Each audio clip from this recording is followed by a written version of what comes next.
Welcome to The Rest of the Moose, Where's the rest of this moose? a podcast about anything and everything. You must have hated this moose. Here's your host, Chris Grum. It's my favorite time of the year when they announce all the Broadway shows coming to town. Yeah, Broadway across America just announced their lineup yesterday.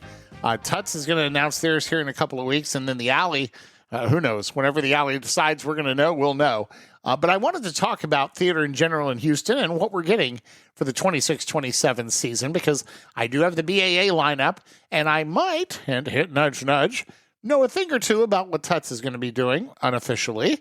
So let's talk about that. Now, BAA, if you're not familiar, is Broadway Across America. It is the company that brings the Broadway national tours to cities across the country. And they've already announced a few of those cities: Dallas, Baltimore, Atlanta, Chicago, and some others.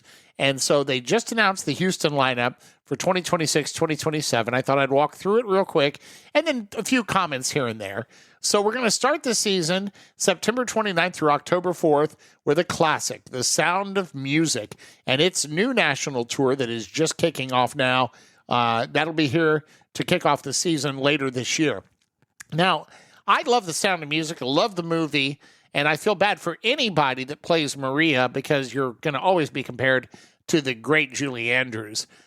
The stage show is not the movie, and that's something that a lot of people who have grown up with the movie and then go see the stage show realize, is while it's a great stage show, the movie is one of those rare examples where they improved upon what's on the stage on the film. And a lot of it has to do with the same thing they did with West Side Story. They took certain songs that on the stage were almost throwaways, My Favorite Things being one of them, and they put it into a better spot within the movie. Now, I understand why the song's where it is in the stage show, because they need a song at the beginning with the Maria and the Mother Abbess, but it just feels like a throwaway there, especially when it makes more sense where it is in the movie because it's trying to calm the children during a tough time. The Lonely Goatherd's another one that, you couldn't do a marionette show on stage. Maybe you could, but, there's certain songs that are in different places, and there are also certain songs that are not in the stage show that are in the movie and vice versa. So it is a bit of a different beast, but at the end of the day, it's still the story of the Von Trapp family singers and Maria and the Captain, and it will be here late September through early October. And by the way, the BAA shows typically are here for 1 week, with a rare exception, which we'll talk about in a minute. There's 3 shows this year that'll be here longer. But The Sound of Music's here for 8 shows. They usually go Tuesday through Sunday with evening shows and then matinees on the weekend. Now, subscriptions are being renewed right now. Then they'll open them up for new subscriptions, and then after all that's done, they'll start putting the individual shows on sale. So none of these are available to purchase yet, but they will be down the road. Now, the way they do their season is they usually bring 7 or 8 shows that are part of your package. So if you subscribe, you're getting those 7 or 8 shows. And then they usually bring a couple of extras. So, for example, this season, Moulin Rouge and 6 are extras. And Hadestown also is the third one. So the first extra for next season, 26-27, comes to us right after Halloween, which is good timing. Beetlejuice, and I'm only saying it once, will be here November 3rd through 8th. Show was just here last season, so this is a bit of a quick turnaround for it to come back, but it will be here right after Halloween, and it is an option, so if you don't want it in your package, you don't have to have it, but I would imagine it'll do pretty well as far as ticket sales go. Then the week before Thanksgiving, November 17th through 22nd, by the way, Beetlejuice is the 3rd through the 8th of November, if I didn't say that. The week before Thanksgiving, the 17th through the 22nd, Buena Vista Social Club will be here in town, and I saw this for the first time. I was aware of the show, but I had not seen anything of it until I saw it on the Tony Awards, and that is my only exposure to this particular show. And in fact, it and the next 4 shows after it are shows I've never seen, and so I'm very excited because usually there are shows within the season that I've seen a few times. But Buena Vista Social Club will be here the 17th through the 22nd of November, and this is also a show that just last Sunday night won the Grammy for Best Cast Album. So I'm going to have to definitely download that and listen to it before the show arrives at the Hobby Center. Now, the Hobby Center then, at least BAA, takes the month of December off. When we get to TUTS here in a minute, we'll explain why. But in January, the 5th through the 10th, They will be back for their third official show of the season, and that is The Notebook, the musical, based on the best-selling novel and then, of course, the iconic film. And that will be on stage the 5th through the 10th of January of 2027. Then we take a 2-week break, and on January 19th through the 24th, Boop the Musical will be here. You know Betty Boop? Yeah, it's the story about Betty Boop. And I'm excited for this particular show because a friend of mine, Raya Nixon, was in the show on Broadway. And I'm hoping against hope she'll be in the tour. Probably not going to happen, but you never know. But that show will be in town from the 19th to the 24th of January of next year. And then we jump to spring break, March 5th through 14th of 2027. Alicia Keys' Hell's Kitchen musical will arrive at the Hobby Center. Now, this is one of those interesting shows where it's actually here longer than a week. The show is going to arrive on a Friday, which is March 5th, do that weekend, and then do the 8 shows of the next week. So you're going to get 13 shows, it looks like, out of Hell's Kitchen instead of the usual 8. And so that's nice to have a couple of bonus shows here in town. Then we jump to late April, April 20th through 25th to be exact. And this will be another movie that is translated to the stage, and that is Death Becomes Her. Currently running on Broadway right now, based on the 92 film, and a film that, quite frankly, I watched and I was like, oh, it's okay. I need to go back and watch it again through a more adult lens, because when it came out, I was 22, 23, and it really wasn't a show or a movie that resonated with me. Now I want to go back through the lens of time and see if I like it a bit more. But the stage show will be here in April 20th through 25th, to be exact, of 2027. Then we move on to a show that I have seen on stage. I saw it in New York last year, or the year before, I forget, 24 or 25. And that is Harry Potter and the Cursed Child. I know all what are they? Are they potheads? What that can't be it. But the Potter fans are going to be thrilled that Cursed Child is coming to Houston. It'll be here for 2 weeks, June 1st through 13th. And I will tell you that even if you're not necessarily a Harry Potter fanatic, the stagecraft in this show and the illusions that they do are pretty incredible. And it's the story of the offspring of all the characters. So you do see an adult Harry and an adult Hermione and an adult Ron, but it is really focused on the younger generation. And it's just a wonderful story. It used to be 2 parts. This show used to be about 7 hours long, and you had to buy tickets for 2 different days. They have now meshed it together into one about 3-hour performance. But trust me, it goes fast. The magic in this show is just unbelievable. And it'll be at the Hobby Center June 1st through 13th. And again, that's of 2027. Not this summer, but the following summer. And then if that weren't enough, about 10 days later, one of the other optional shows will arrive in town. And I have a feeling it will be mandatory for a lot of people since it just had 2 movies come out. Wicked will make another return to the Bayou City June 23rd through July 25th of 2027. And when those tickets go on sale, boy, oh boy, you can bet they'll go pretty quickly, because that is a show that a lot of people who have seen before will want to see again. And those that haven't seen it and have only seen the movies will want to see it on stage. This will probably be I was counting it up the other day. I've seen it in London. I've seen it at least twice on Broadway. I want to say 3 times. And then I've seen it on tour probably 4 or 5 times. So this might be number 9, number 10, somewhere in that for me, seeing Wicked. And I enjoy it every time. I always find new little things in it. And then, of course, the new cast members bring slightly different interpretations of each of the roles. So again, Wicked will be here June 23rd through July 25th, an entire month of the summer in 2027.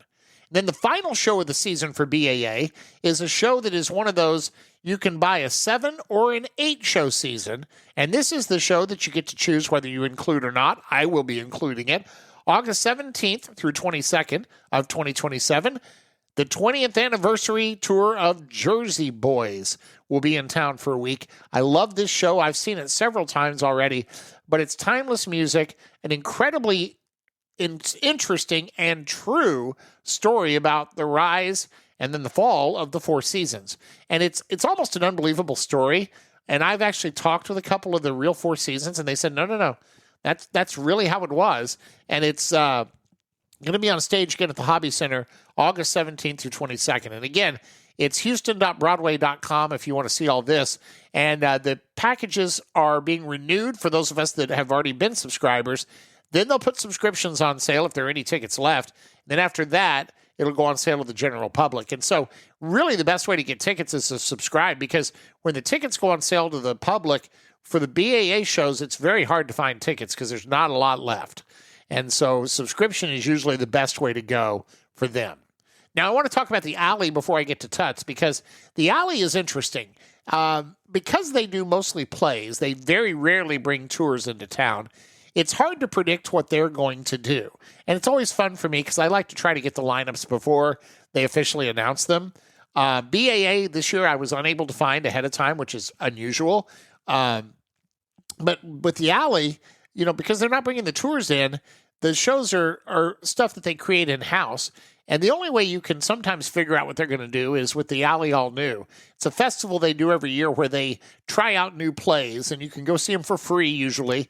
And they might just be reading the script, and sometimes they're half performed. Sometimes you hear the first act only, and that's it. But a lot of times they pull the next season shows from the festival. So I can probably bet you that when they do announce their season, and it's right about now that they usually do it, there'll probably be at least one show, if not more, that came from the Alley All New Festival, either this past year or in past years, that's going to make it into the lineup. You can also bet your bottom dollar that Christmas Carol will be the holiday show up in the Hubbard Theater, the big theater, and it's possible that the Night Shift Before Christmas, or What a Christmas, or whatever they're calling it this year, will be downstairs again. Those are pretty much the standards.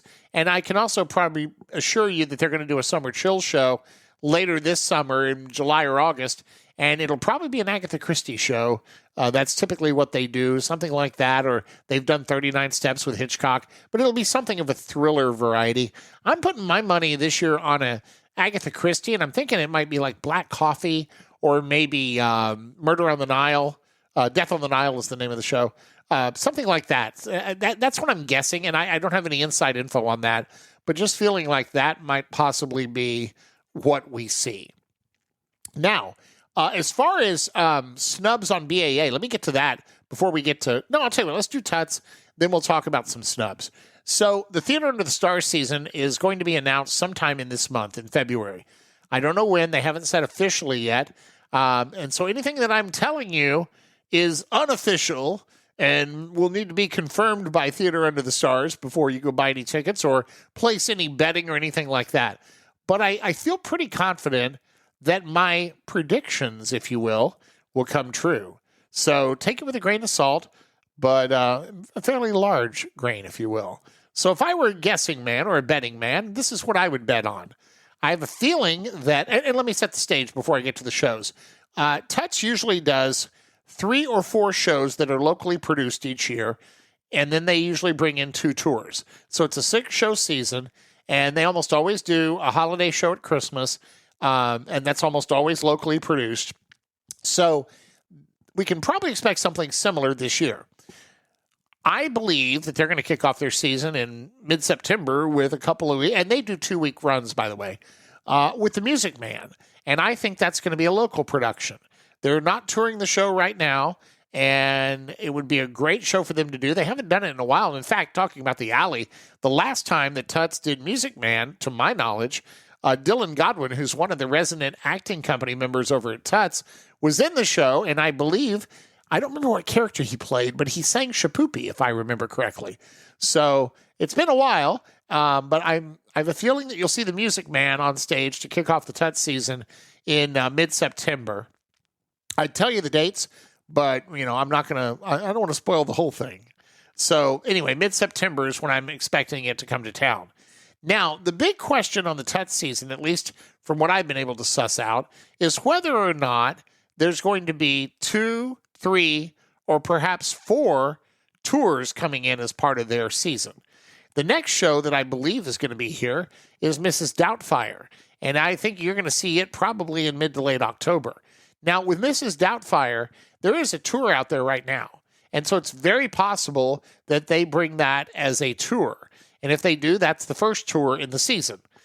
It's also possible they do a local production of that. A lot of times what will happen is after the tours are over, they'll open up the rights to the regional theaters. So it's very possible that Tuts might be the first regional theater to get to do this show and do their own version of it.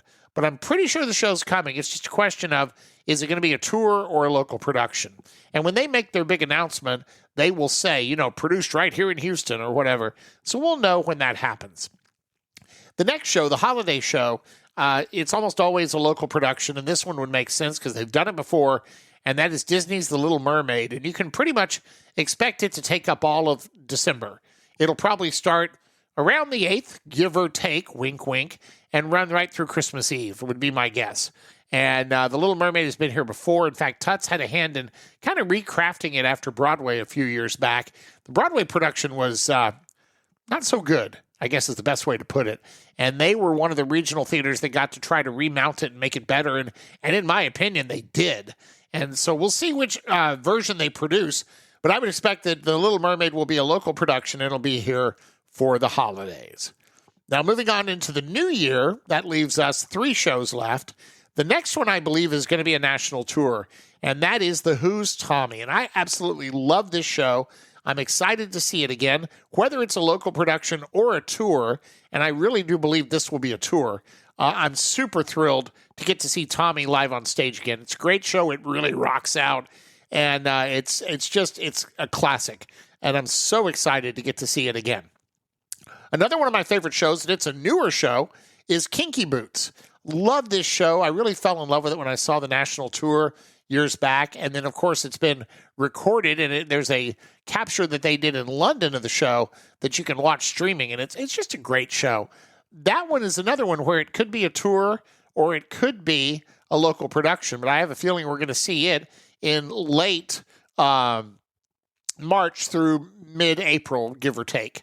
And then the final show is going to be a national tour for sure, because this is just kicking off, and that is called Oh Mary, and it is a comedy direct from Broadway. In fact, it's still running there right now to rave reviews and sold-out houses, and it is the story of Mary Todd Lincoln, in the last few days before the unfortunate events of Ford's Theater. It's kind of one of those dark comedy type things, and they say it is absolutely hilarious. I have not seen it yet, but that is probably going to be the show to wrap up the Tuts season. So when you look at it, that's definitely a tour. I'm pretty sure Tommy is a tour. Doubtfire's up in the air, so that could be a third one. And then Kinky Boots, who knows? So at the very minimum, I think they're splitting the season 3 and 3, and it's possible that they're only doing 2 local productions. I would be shocked by that. I have a feeling it's 3 and 3, but we'll see. Because usually what happens is, for Tommy, for example, if that's touring right now, usually they won't let a local theater do it because it's touring and they don't want somebody competing with the tour. So usually when a show's on Broadway or when it's touring or it's getting ready to, they won't let anybody else have the rights. And so I feel like maybe Tuts is bringing in at least one more tour, if not 2 extras, this coming season. But we'll know for sure when they announce sometime this month. Looking forward to the Alley announcement as well. If there's tea there or if the shows change, we'll certainly do another podcast to break them down. You've been listening to the Rest of the Moose podcast, hosted by Chris Grum. Why don't you forget the moose for a moment? Previous episodes are available online at chrisgrum.com. See you next time for the Rest of the Moose.